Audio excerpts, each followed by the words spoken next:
This whole job is literally throwing shit at a wall and seeing what works. The TikTok age is dead. You have one chance to grab people and to keep them there. People on the internet are mean, and people on the internet are really nice, and there's no in between. If you think that like most of these videos that are going viral are doing it without being paid for, you're an idiot, idiot, idiot, idiot.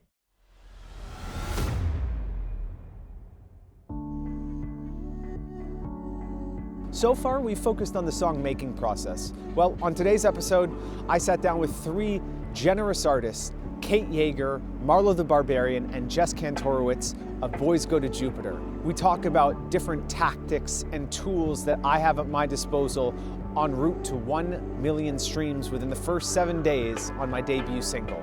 We sit down and brainstorm different ways in which I can get this song into your ears through the various different social media channels. There's no one-size-fits-all approach in this new music landscape, and that's something I learned quite quickly with them. So grab your pen and paper because we have three artists, three perspectives, and an insane wealth of knowledge. Before we started rolling, you were talking about how one of the big challenges I'm going to face is if I get the opportunity to get streams or get views on social media, converting that into streams is going to be probably the biggest hurdle, because that's the biggest hurdle that artists face That is the right biggest now. hurdle, yeah. And so have there been techniques that you've used, or like is there certain marketing ploys that are pretty common? Like for example, you had your song Fat. Mm-hmm.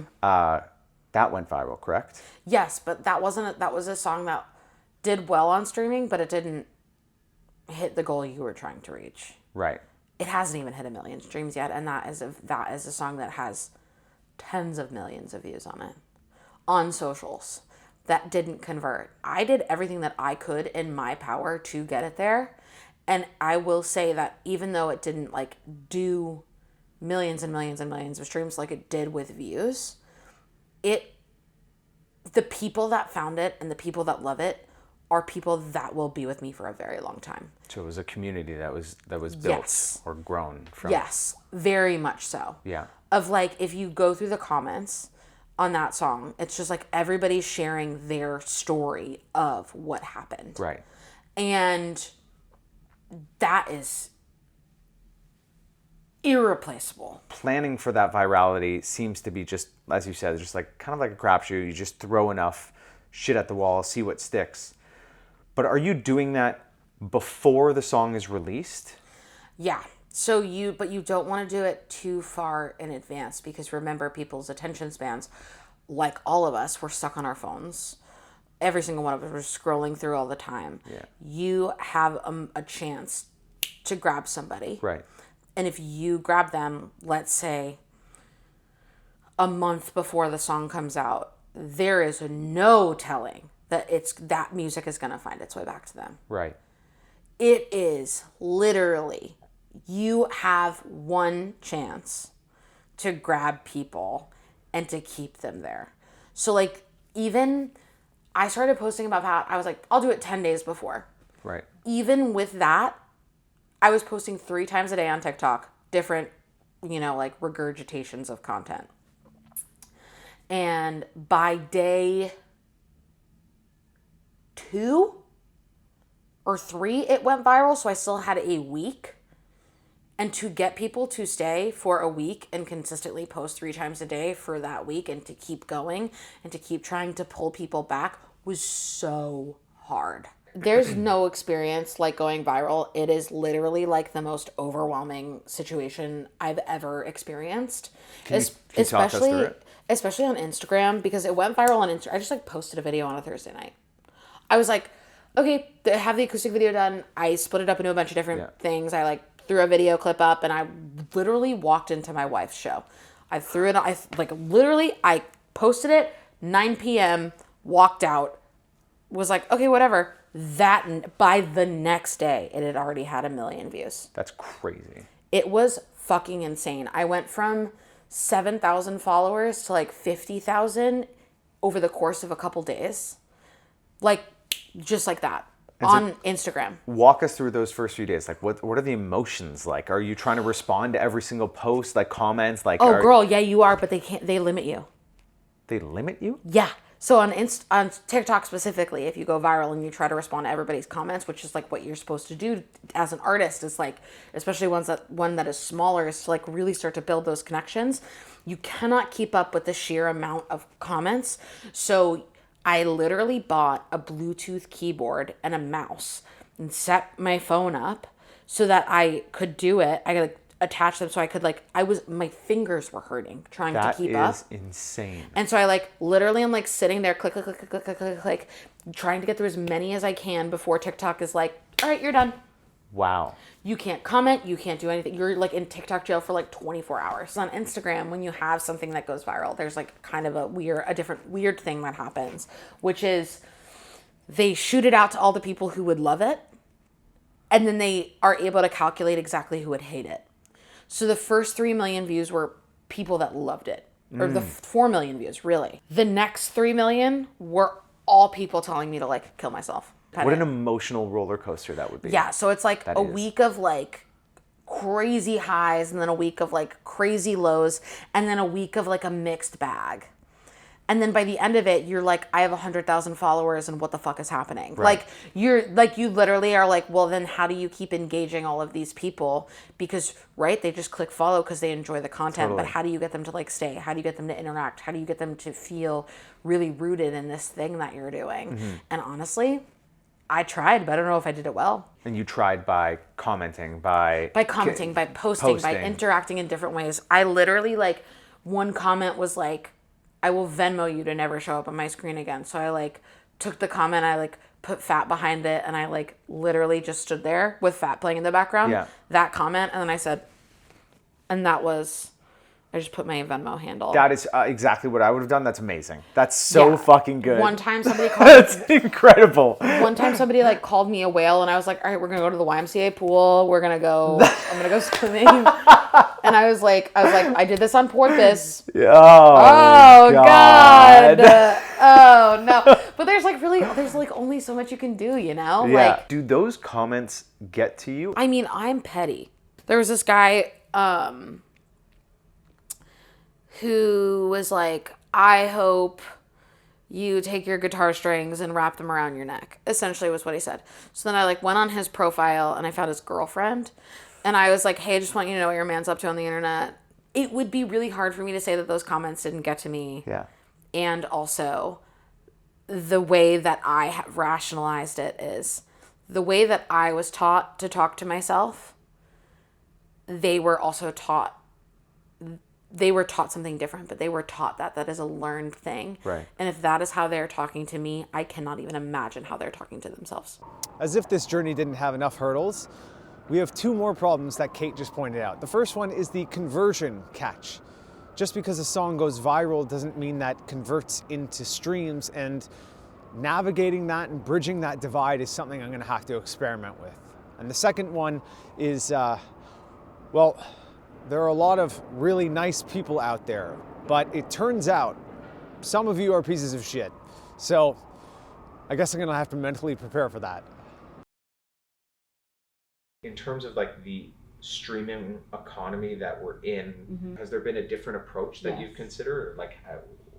Well, when we were making the first record, we recorded, we were we're gonna put it all out as an album. That's what we're gonna do. And then we had already released 3 songs as singles. And then we were gonna put it all, we were trying to get it all together and then put it all out at once. Mm-hmm. And we got some advice, not intentional advice, but we were talking to some labels, and someone said something about well, you should not do that. You should put them all as singles. And we were huh, right. And it completely changed our strategy. We were okay, we're gonna put it all out as singles. And then every song, the process got extended a lot longer. It took us another 1.5 years to get every song off that project out. But they all came out as singles. They all got their own moment.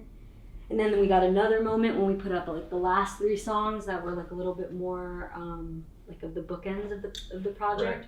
Right. And that gave us another moment. And so I think that's more than anything, what we've realized is like it is about creating a moment around as many little moments as you can. Wall Street came out when it did because it got like, it wasn't even going to be on the record. Yeah. The boys didn't want to. Really? Yeah. It's a solid song. It was our most streamed song for a long time. It was like the way a lot of people found out about the band. So it was kind of, it would have been a very different band if Wall Street hadn't come out. Isn't that how it fucking goes? It's like, yeah. I mean, they'll get me for this, but I really wanted to put Wall Street out, and they did not. And I sort of like cowered and caved. And then I put out a video of us doing Wall Street Live, and that was our first, like, it wasn't even viral, but it was our first, like, actually, like, watched video. We had, like, it probably was, like, 100,000 views. Like, what did that feel like when that happened? It was like we had been trying to figure out a way in for so long, and then it was like, oh, okay. Another good tactic is to like post like fake screenshot text being like, this is the worst fucking piece of music I've ever heard. Right. And then be like, what do you guys think? Is it really that bad?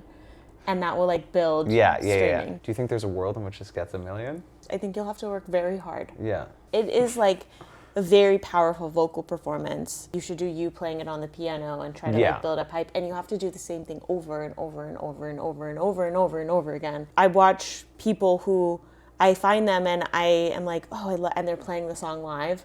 They post a video of them playing it like in their apartment or something, and then you go to their page and they have 40 videos of them doing the exact same thing with the exact same song, and you're like, oh, this is just the one that the algorithm picked up on. Yeah. And it has like actually nothing to do with the content of their song. It's just that this one got pushed out and the right people liked it and the right people shared it, and now this one is building up steam. So it's like really repetition is unfortunately what will make something stick, and you have a good voice, which is good because you don't have to rely on like some sticky things. You don't have to rely on sticky things as much. But you have to like have a day where you record yourself singing the song 50 times and you're like changing your shirt every time so it like, looks like it's so then you can just like post it every single day at different times and see that there's no rhyme or reason to what makes it stick, and it's normally the one that you don't want to go viral that goes viral. And like if you're live crying one day, you should pick up a camera and record yourself singing it. I record myself every time I cry, so. You can do some really great TikTok bits, doing something like totally mundane, like waiting in a long line at the DMV. Yeah. And it's like, I always thought. Yeah. You should make like 10 to 20 videos. You should watch like the 20 most viral videos from like new artists in the last year. And be like, what do they do? And then do that for your own song. And you should put a paid ad behind it. That's like my tangible advice. Yeah. What's your intangible advice? My intangible advice is like, go back to writing. my intangible advice is like, it's impossible. Like, you could write like the most hooky song and it still could not work. Yeah. That's not advice. Like, I don't even. No, totally. I just, like, you're bringing me back down to reality. I just like don't. Like if it was this mathematical, like we would all Everyone would do it. 100%. You know, like create lore. That's another way. Also, just like be the best. I don't know, like that's my intangible advice is like be the best. Get a feature. Have someone else sing it. You want it to be viral? Get that song to someone who is already famous. Make them sing it. Get Alex Earl to sing to your song on camera. Yeah. You want to go viral? Pay. Yeah. Pay for it. The TikTok age is dead. It's dead. What age are we in now? We're in post TikTok. What if you never did TikTok to begin Then with? you're fucked. Fuck! At the beginning of this journey, I made a promise that I would take you along for the ride in real time. Well, the time has come. We are diving into short form content because it apparently is the only way that I'll come close to getting those million streams within the first 7 days on my debut single. This road ahead will be met with an insane number of failures, but I plan on documenting all of them, every single experiment. And just in case you're concerned that I may hedge, I fully sabotaged all of my dating profiles so that I could gauge which of the 2 singles would be the strongest option to be my debut. I know I said earlier grab your pens, but maybe switch to a pencil and order a couple erasers because I have no idea how this is gonna go. Is it how hard could it be to find the mathematical equation to make all of these things line up, regardless of integrity, or is it with integrity?